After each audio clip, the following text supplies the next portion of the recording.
Hi, ಇವತ್ತು ನಾವು ಮನೆಯಲ್ಲೇ ರುಚಿಯಾದಂತಹ ಗೋಬಿ ಮಂಚೂರಿಯನ್ ರೆಸಿಪಿಯನ್ನು ಹೇಗೆ ಮಾಡ್ಬೋದಂತ ಈ ವಿಡಿಯೋದಲ್ಲಿ ನೋಡೋಣ.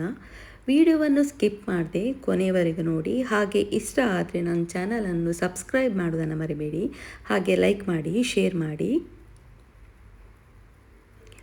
ಮೊದಲಿಗೆ ನಾವು ಒಂದು ಗೋಬಿಯನ್ನು ಸಣ್ಣದಾಗಿ ಕಟ್ ಮಾಡಿ ಇಟ್ಕೊಳ್ಬೇಕು. ನೋಡ್ಬೋದು ಈ ರೀತಿಯಲ್ಲಿ.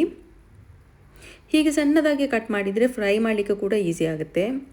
ಹಾಗೆ ಇದನ್ನು ನಾನು ಬಿಸಿ ನೀರಲ್ಲಿ ನೆನೆ ಹಾಕಿದ್ದೆ. ಒಂದು 10 ನಿಮಿಷ ಬಿಸಿ ನೀರಲ್ಲಿ ನೆನೆ ಹಾಕಿದ್ದೆ. ಸ್ವಲ್ಪ ಅರಿಶಿನ ಪೌಡರನ್ನು ಹಾಕಿ ಈಗ ಇದಕ್ಕೆ ನಾನು ಅರ್ಧ ಕಪ್ಪಷ್ಟು ಮೈದಾ ಹಿಟ್ಟನ್ನು ಹಾಕ್ತಿದ್ದೇನೆ.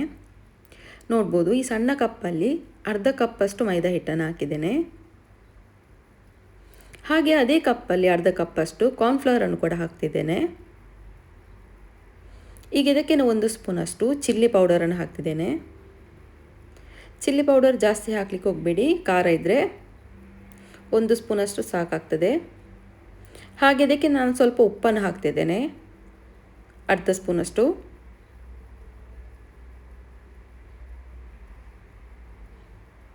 ಈಗ ಇದನ್ನು ಚೆನ್ನಾಗಿ ಒಮ್ಮೆ ಮಿಕ್ಸ್ ಮಾಡ್ಕೊಳ್ಳಿ. ಇದು ಚೆನ್ನಾಗಿ ಮಿಕ್ಸ್ ಆಗಬೇಕು. ಮೊದಲಿಗೆ ನೀರೇನು ಹಾಕ್ಲಿಕ್ಕೆ ಹೋಗಬೇಡಿ, ಹೀಗೇನು ಮಿಕ್ಸ್ ಮಾಡ್ಕೊಳ್ಳಿ. ಮತ್ತೆ ಬೇಕಾದರೆ ನೀರನ್ನು ಹಾಕ್ಕೊಳ್ಬೋದು.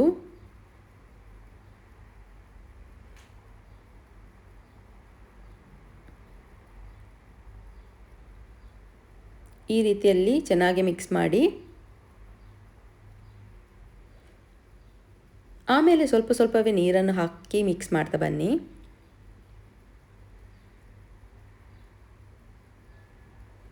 ನೋಡ್ಬೋದು ಈ ರೀತಿಯಲ್ಲಿ ಸ್ವಲ್ಪ ಸ್ವಲ್ಪವೇ ನೀರನ್ನು ಹಾಕಿ ಮಿಕ್ಸ್ ಮಾಡಿ. ತುಂಬ ನೀರು ಹಾಕ್ಲಿಕ್ಕೆ ಹೋಗಬೇಡಿ.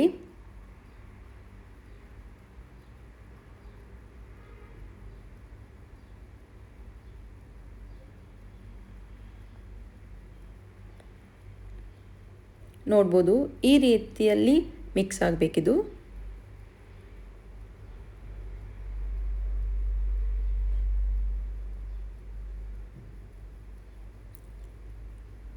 ಈಗ ನಾನು 2 ಸ್ಪೂನಷ್ಟು ಟೊಮೆಟೊ ಕೆಚಪ್ಪನ್ನು ಹಾಕ್ತಿದ್ದೇನೆ ಇದಕ್ಕೆ. ಆಮೇಲೆ ಸ್ವಲ್ಪ ಚಿಲ್ಲಿ ಸಾಸ್, ಹಾಗೆ 1 ಸ್ಪೂನಷ್ಟು ಸೋಯಾ ಸಾಸನ್ನು ಹಾಕಿ ಚೆನ್ನಾಗಿ ಮಿಕ್ಸ್ ಮಾಡ್ತಿದ್ದೇನೆ. ನಾನಿಲ್ಲಿ ಸಾಸನ್ನು ತುಂಬ ಬಳಸ್ತಿಲ್ಲ, ಸ್ವಲ್ಪನೇ ಹಾಕ್ತಿದ್ದೇನೆ. ನೀವು ಬೇಕಾದರೆ ಜಾಸ್ತಿ ಕೂಡ ಹಾಕ್ಕೊಳ್ಬೋದು. ಈಗ ನಾನು ಎಣ್ಣೆಯನ್ನು ಬಿಸಿಯಾಗಲಿಕ್ಕೆ ಇಟ್ಟಿದ್ದೇನೆ. ಇದಕ್ಕೆ ನಾವು ಮಿಕ್ಸ್ ಮಾಡಿದಂತಹ ಗೋಬಿಯನ್ನು ಹಾಕ್ತಾ ಬರೋಣ. ಹೀಗೆ ಒಂದೊಂದಾಗಿ ಎಣ್ಣೆಯಲ್ಲಿ ಬಿಟ್ಕೊಳ್ತಾ ಬನ್ನಿ, ಒಟ್ಟಿಗೆ ಹಾಕ್ಲಿಕ್ಕೆ ಹೋಗಬೇಡಿ. ಹಾಗೆ ಗ್ಯಾಸ್ ಫ್ಲೇಮನ್ನು ಸ್ಲೋ ಆಗಿ ಇಡಿ.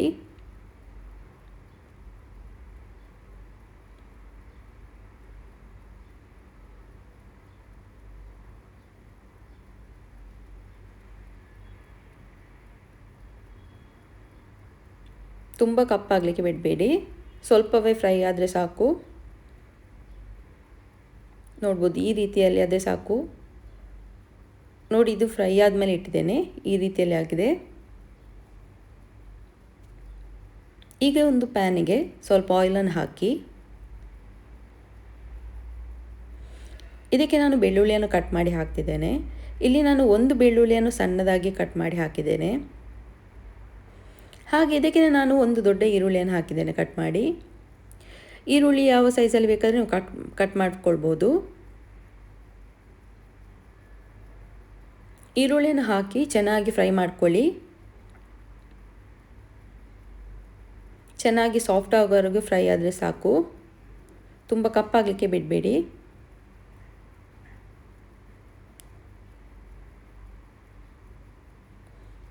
ಹಾಗೆ ನಾನು ಇದಕ್ಕೆ ಯಾವುದೇ ರೀತಿಯಾದ ಕಾಯಿ ಮೆಣಸನ್ನು ಹಾಕ್ತಿಲ್ಲ, ನೀವು ಬೇಕಾದರೆ ಆ್ಯಡ್ ಮಾಡ್ಕೊಳ್ಬೋದು. ನಾನಿಲ್ಲಿ ಮೆಣಸಿನ ಹುಡಿಯನ್ನು ಹಾಕೋದ್ರಿಂದ ನಾನು ಕಾಯಿ ಮೆಣಸನ್ನು ಆ್ಯಡ್ ಮಾಡಿಲ್ಲ. ಇದಕ್ಕೆ ನಾನು ಅರ್ಧದಷ್ಟು ಕ್ಯಾಪ್ಸಿಕಮ್ಮನ್ನು ಕಟ್ ಮಾಡಿ ಹಾಕ್ತಿದ್ದೇನೆ. ಕ್ಯಾಪ್ಸಿಕಮ್ಮನ್ನು ಸಣ್ಣದಾಗಿ ಕಟ್ ಮಾಡಿದರೆ ಫ್ರೈ ಮಾಡಲಿಕ್ಕೆ ಈಸಿ ಆಗುತ್ತೆ. ಈಗ ಚೆನ್ನಾಗಿ ಇದು ಕೂಡ ಫ್ರೈ ಆಗಬೇಕು. ಆಯಿಲಲ್ಲಿ ಚೆನ್ನಾಗಿ ಫ್ರೈ ಮಾಡ್ಕೊಳ್ಳಿ.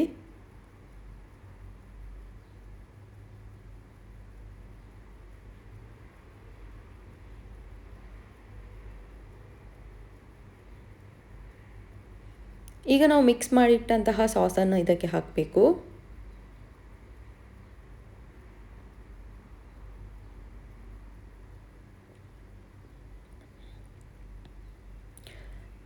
ಹಾಗೆ ಸ್ವಲ್ಪ ಇದಕ್ಕೆ ಉಪ್ಪನ್ನು ಹಾಕ್ತಿದ್ದೇನೆ. ಉಪ್ಪು ಕಡಿಮೆ ಆದರೆ ಮತ್ತೆ ನೋಡ್ಕೊಂಡು ಹಾಕ್ಕೊಳ್ಳಿ. ಮೊದಲಿಗೆ ಸ್ವಲ್ಪ ಉಪ್ಪನ್ನೇ ಹಾಕಿ. ಈಗ ಇದು ಆಯಿಲಲ್ಲಿ ಚೆನ್ನಾಗಿ ಫ್ರೈ ಆಗಬೇಕು.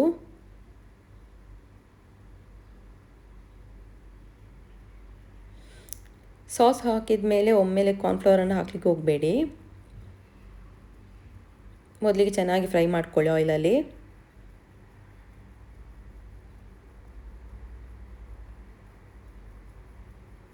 ನೋಡ್ಬೋದು ಇಲ್ಲಿ ನಾನು 1 ಸ್ಪೂನಷ್ಟು ಕಾರ್ನ್ಫ್ಲವರನ್ನು ಸ್ವಲ್ಪ ನೀರು ಹಾಕಿ ಮಿಕ್ಸ್ ಮಾಡಿ ಇದಕ್ಕೆ ಹಾಕ್ತಿದ್ದೇನೆ.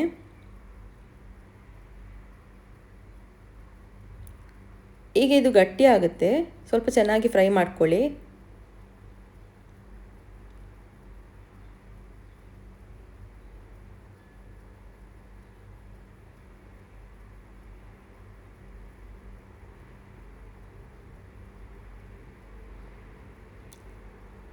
ಈ ರೀತಿಯಲ್ಲಿ ಸ್ವಲ್ಪ ದಪ್ಪ ಆದರೆ ಇದಕ್ಕೆ ಸ್ವಲ್ಪ ನೀರನ್ನು ಹಾಕಿ ಮಿಕ್ಸ್ ಮಾಡಿ. ನಾನೀಗ ಸ್ವಲ್ಪ ನೀರನ್ನು ಹಾಕ್ತಿದ್ದೇನೆ ಇದಕ್ಕೆ.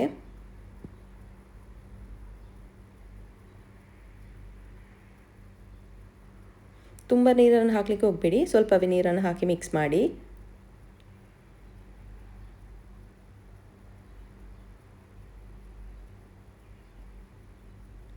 ಹಾಗೆ ಉಪ್ಪನ್ನು ಕೂಡ ಒಮ್ಮೆ ನೋಡ್ಕೊಳ್ಳಿ.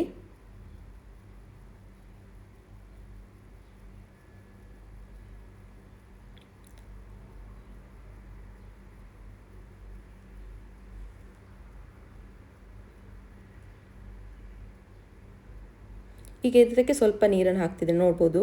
ಆಗ ಹೇಳಿದಾಗೆ ಸ್ವಲ್ಪವೇ ನೀರನ್ನು ಹಾಕಿದ್ದೇನೆ. ನೀರನ್ನು ಹಾಕಿ ಚೆನ್ನಾಗಿ ಮಿಕ್ಸ್ ಮಾಡಿ.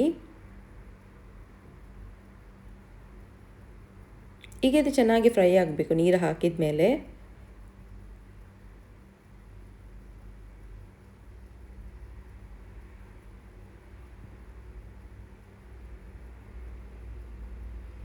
ಈ ರೆಸಿಪಿ ಅಂತೂ ತುಂಬಾ ಟೇಸ್ಟಿ ಆಗಿರುತ್ತೆ.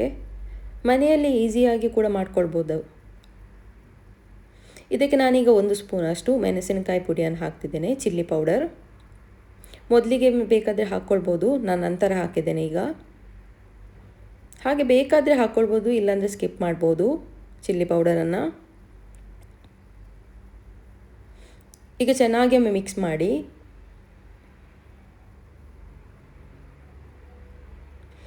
ಈಗ ನಾವು ಫ್ರೈ ಮಾಡಿಟ್ಟಂತಹ ಗೋಬಿಯನ್ನು ಇದಕ್ಕೆ ಹಾಕೋಣ.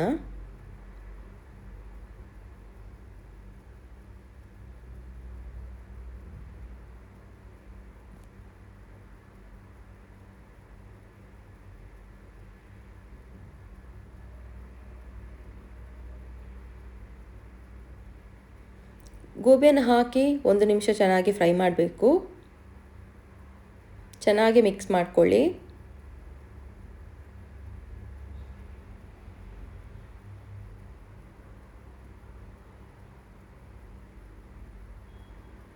ಜಾಸ್ತಿ ಹೊತ್ತು ಇಡ್ಲಿಕ್ಕೆ ಹೋಗಬೇಡಿ, 1 ನಿಮಿಷ ಫ್ರೈ ಮಾಡಿದರೆ ಸಾಕು.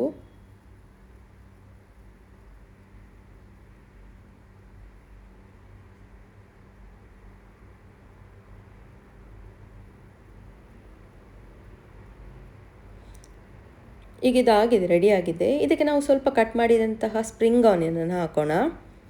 ನೀವು ಬೇಕಾದರೆ ಕೊತ್ತಂಬರಿ ಸೊಪ್ಪಿದ್ದರೆ ಕೊತ್ತಂಬರಿ ಸೊಪ್ಪನ್ನು ಕೂಡ ಹಾಕ್ಕೊಳ್ಬೋದು. ನೋಡ್ಬೋದು, ರುಚಿಯಾದಂತಹ ಗೋಬಿ ಮಂಚೂರಿಯನ್ ರೆಸಿಪಿ ರೆಡಿಯಾಗಿದೆ. ಈ ರೆಸಿಪಿಯನ್ನು ಒಮ್ಮೆ ಟ್ರೈ ಮಾಡಿ. ಇಷ್ಟ ಆದರೆ ಕಾಮೆಂಟಲ್ಲಿ ತಿಳಿಸಿ. ಹಾಗೆ ಲೈಕ್ ಮಾಡಿ, ಶೇರ್ ಮಾಡಿ, ಹಾಗೆ ಸಬ್ಸ್ಕ್ರೈಬ್ ಮಾಡೋದನ್ನು ಕೂಡ ಮರಿಬೇಡಿ.